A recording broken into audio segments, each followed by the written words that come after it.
Hello students, welcome to the YouTube maths classes once again. हम लोग first chapter cover कर रहे हैं अपना क्लास 10th का। उसमें आज हमारी थर्ड वीडियो है। इससे पहले ऑलरेडी 2 वीडियो अपलोड हो चुके हैं जिसमें हम लोगों ने सीबीएसई सेंट्रिक जो क्वेश्चन टाइप्स होते हैं, जैसे सीबीएसई क्वेश्चन पूछते हैं, वो कवर किए थे।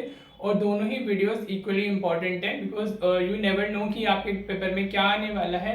सो आपको हर एक एंगल से अपने आप को प्रिपेयर करना होता है, right. Here is the third topic which is the proof of irrational numbers. या तो सीबीएसई वहां से क्वेश्चंस डालता है, बाकी जो 2 वीडियोस अपलोड हुए हैं 3 मार्कर्स या 2 मार्कर्स में, या फिर आपको वो यहाँ से मिलेगा। So it depends on the set कि आपको कौन सा मिल रहा है और उसमें कौन सा क्वेश्चन दिया हुआ है। वेटेज हर एक टॉपिक की इक्वल है, किसी से भी कुछ भी पूछा जा सकता है। ऑलराइट, होपफुली आपने वो दोनों वीडियोस देख लिए होंगे। आज हम लोग स्टार्ट करते हैं प्रूफ ऑफ इर्रेशनल नंबर्स। इसमें क्या होता है, आपने इर्रेशनल नंबर्स का प्रूफ देना होता है। It is a theoretical question जिसमें आपने सिर्फ और सिर्फ थ्योरी लिखनी है। आपको क्वेश्चन सिंपली आएगा prove that root 2 is an irrational number। इस तरीके से आपको मिलेगा is an irrational number। आपने इसको इस तरीके से क्वेश्चन आपका होगा। अभी सीबीएसई में आया था ये 23 में 3 मार्क के लिए। सीबीएसई 23 स्टैंडर्ड का पेपर था, उसमें ये आपको मिला था फॉर 3 मार्क्स, राइट। और इससे पहले भी काफी बार पूछा जा सकता है। आपको prove that root 3 is an irrational मिल सकता है, या prove that root 5 is an irrational मिल सकता है। आपको कोई भी नंबर दे सकता है, लिखने का तरीका सेम ही होता है। सो जस्ट अंडरस्टैंड कि लिखना कैसे। और मैं बोलूंगा कि इसको आप याद भी कर सकते हो अगर आपको समझ नहीं आता है। वैसे तो समझ के याद करोगे और ज्यादा अच्छा रहेगा, but it is a kind of theoretical answer, right. तो देखते हैं इसको हमें कैसे लिखना होता है। जैसे मैं लिख रहा हूँ एज इट इज ही आपने लिखना है, ओके। चलिए देखते हैं कैसे लिखते हैं। तो सबसे पहले जब आप इसका आंसर लिख रहे हैं तो will be assuming, let us assume that root 2 is a rational number,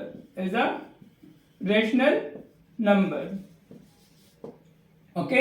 हमने रूट 2 को क्या कर लिया है, एक रेशनल नंबर अज्यूम कर लिया है। तो अगर अभी रूट 2 एक हमारा रेशनल नंबर है तो we can write this as root 2 is equal to a by b, okay. जो रेशनल नंबर्स होते हैं वो a by b की फॉर्म में लिखे जाते हैं, where b is not equal to 0। और साथ में जो a और b होते हैं, where a and b are coprime numbers. Coprime numbers वो नंबर्स होते हैं जिनका HCF 1 होता है। उन नंबर्स में कोई भी हमारा कुछ कॉमन नहीं होता है, they have 1 as their HCF, okay. और को-प्राइम होने के लिए प्राइम होना जरूरी नहीं होता है। अभी अगर बोलते हैं कि 4 and 5 आर आल्सो हमारा को-प्राइम्स क्योंकि उनका HCF 1 है। 5 and 6 आर को-प्राइम क्योंकि उनका HCF 1 है, ओके। तो coprime numbers are those numbers जिनका HCF 1 होता है, ठीक है। अभी हमने ये कर लिया। अभी हम लोग क्या करते हैं, अभी हम लोग इसको इधर शिफ्ट कर लेते हैं। तो ये root 2b is equal to a हो जाएगा। अभी आपने क्या करना है, now will be squaring on both sides, on squaring both side. यही प्रोसेस है, आपको इसको ही फॉलो करना है। इतना आप लिखेंगे तो you will get the full marks. अभी अगर आप दोनों तरफ स्क्वायर करते हो तो you will get over here 2b square is equal to a square, right.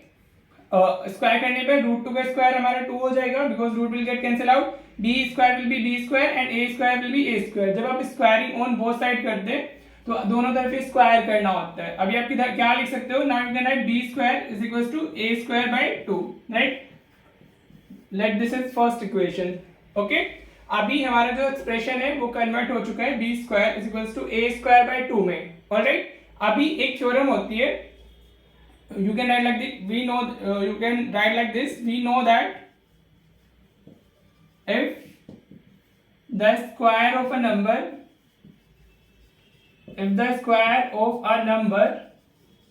is divisible by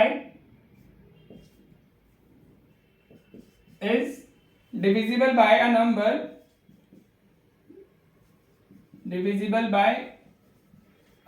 another number, you can write another number. Therefore, the number is also divisible by the number is also divisible by that number, ये theoretically होता है इसका answer, right. तो आपको भी यही लिखना है, you can write the same language, okay।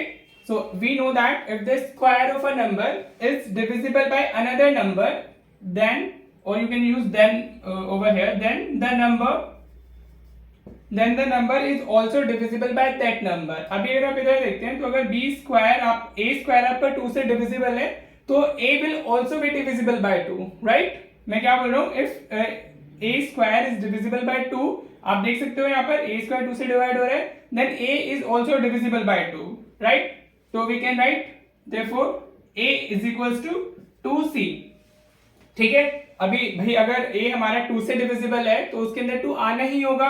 2c का मतलब क्या होता है, अगर हम a को फॉर एग्जांपल अगर मैंने c1 लिया तो माय a विल बिकम 2, अगर मैं c2 लेता हूं तो my a will become 4, if I am taking c as 3 so a will become 6. तो in every case a is divisible by 2.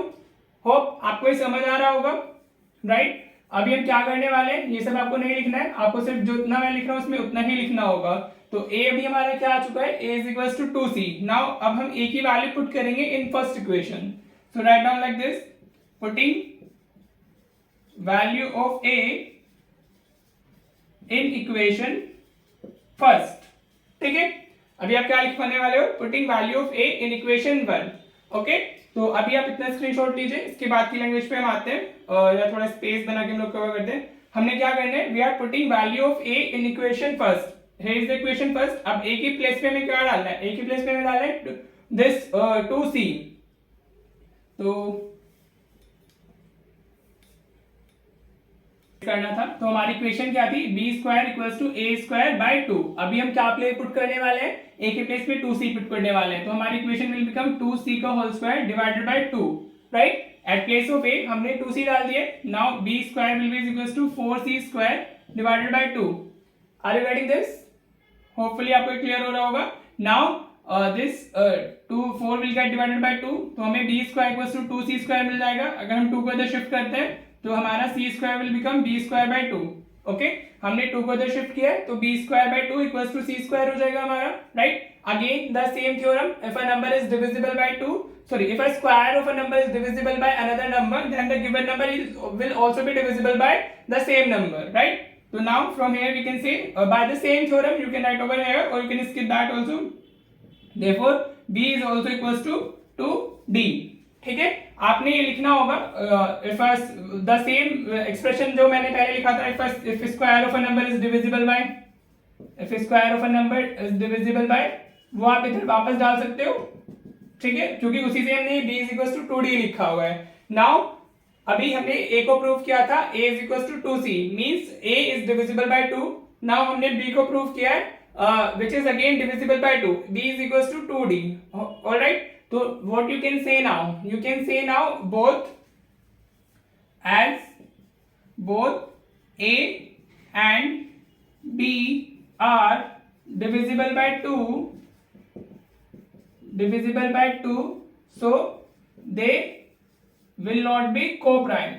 They will not be co-prime. Okay, क्योंकि अभी इनमें 2 एक और कॉमन फैक्टर आ गया है, तो अभी वो को-प्राइम नहीं रह जाएंगे. बट हमने स्टार्टिंग ऑफ द क्वेश्चन में क्या अज्यूम किया था, स्टार्टिंग ऑफ द क्वेश्चन में हम लोगों ने अज्यूम किया था कि a और b जो थे हमारे वो को-प्राइम थे. तो now we can say this problem arises because of our wrong assumption. ठीक है, इस तरीके से वर्ड्स में ही लिखना होता है. Okay, therefore root 2 is an irrational number, right? इतना आपने लिखना होगा to get 3 marks, राइट? और ये इस तरीके से NO ना लिखे नंबर के लिए, when you are writing in the exam, इसको NUMBER ही लिखिएगा, राइट? सो ये था proof of irrational numbers. Prove that root 2 is an irrational number हमारा क्वेश्चन था.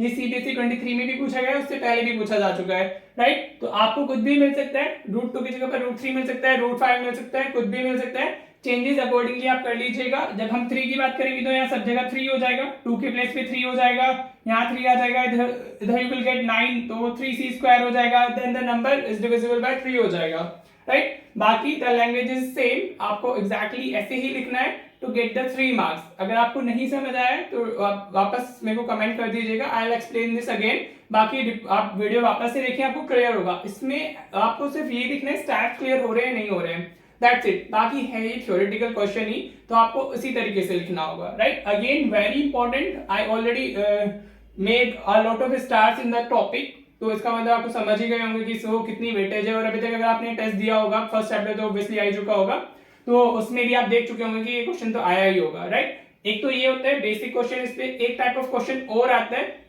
वो और हम कवर कर लेते हैं। वैसे भी कभी कभी आ जाता है तो बच्चे को क्लियर नहीं होता है कि करना कैसे। Let's do that also. आपको दिया हुआ है prove that 5 + 3√2 is an irrational number, और साथ में दिया होगा आपको गिवन दैट, इस तरीके से क्वेश्चन कंप्लीट होगा, given that √2 is an irrational number, √2 is an irrational number. ये चीज आपको गिवन होगी। अगर आपको ये चीज गिवन है तो बहुत अच्छा है। इन केस अगर आपको गिवन नहीं होता है और वेटेज इसकी 3 मार्क्स है, एट दैट टाइम आपको क्या करना होगा, आपको इसको इरेशनल प्रूफ करके दिखाना होगा, उसके बाद आप ये वाला पार्ट करेंगे।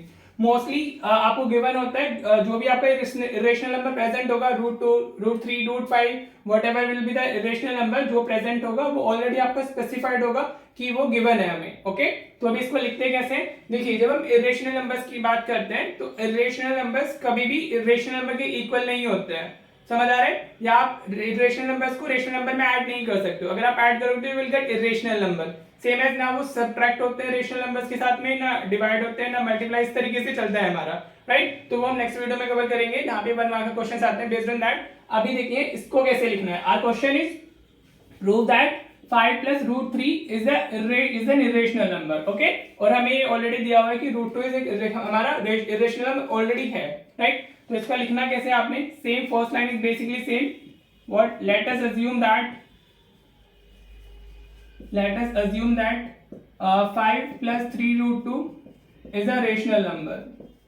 फर्स्ट लाइन तो यही होती है इन क्वेश्चंस की, is a rational number. NUMBER लिखेगा आप लोग, एनो इससे मार्क्स डिडक्ट हो जाते हैं। तो अभी अगर वो रेशनल नंबर है तो we can write that as the form of 5 + 3√2 is equal to a/b, right, where a and b are coprimes. क्योंकि कोई भी रेशनल नंबर होता है तो उसको हम a/b के फॉर्म में लिखते हैं, ओके। तो अभी हम इसमें करना क्या है, अभी हम इसमें करना है कि हम जो बाकी नंबर्स हैं will shift all those number to the other side. हमें सब नंबर्स को उस तरफ शिफ्ट करना है except the irrational number 1, okay.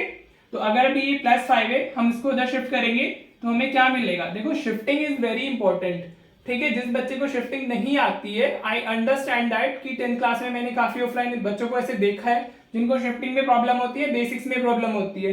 अगर if you have the same problem तो प्लीज मुझे बताइएगा, सो दैट मैं एक अलग से सेपरेट वीडियो बेसिक्स या फंडामेंटल्स का बना के प्लेलिस्ट बना देता हूं, ताकि हम वहां से जाके देख सकें, राइट। तो चलिए देखिए, अभी इसको हम शिफ्ट करेंगे तो will get a/b -5, okay.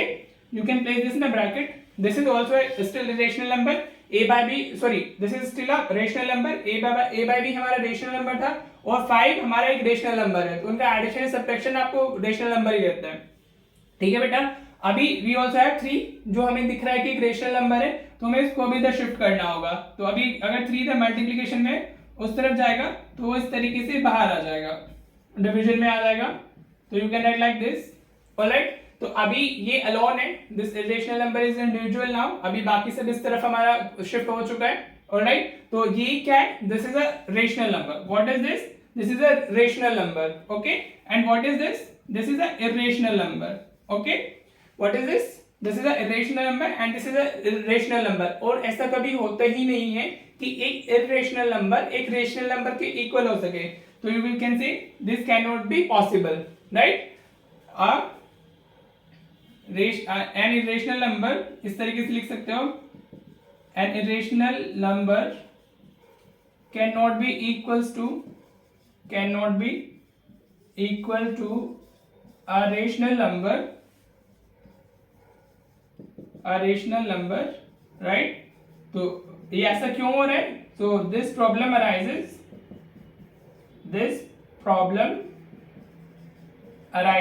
same language because of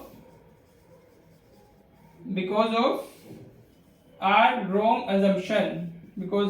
wrong assumption, इतना ही इस टाइप से आपको इसमें लिखना होता है और आपको फुल मार्क्स मिल जाते हैं। therefore 5 + 3√2 is an irrational number, clear? Hopefully आपको क्लियर होगा। ये तो और भी इजी हो जाता है, वो जो रूट 2 रूट 3 रूट 5 वाला हमारा होता है थोड़ा सा लेंथी हो जाता है, but this is quite easy. आपने ऐसे ही लिखना है, आपको फुल मार्क्स मिलेंगे, डेफिनेटली मिलेंगे, कुछ सोचना नहीं है। आपको करना क्या है, first of all you will be writing that as a rational number, वो a by b के फॉर्म में आ जाएगा।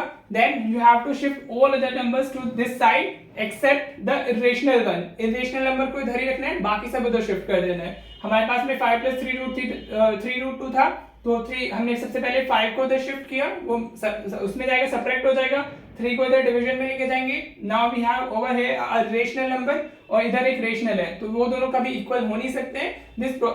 This problem arises because of our wrong assumption, right? So हमारा 5 + 3 root 2 is an irrational number, right? That's it about this topic. इतना ही है इस topic में।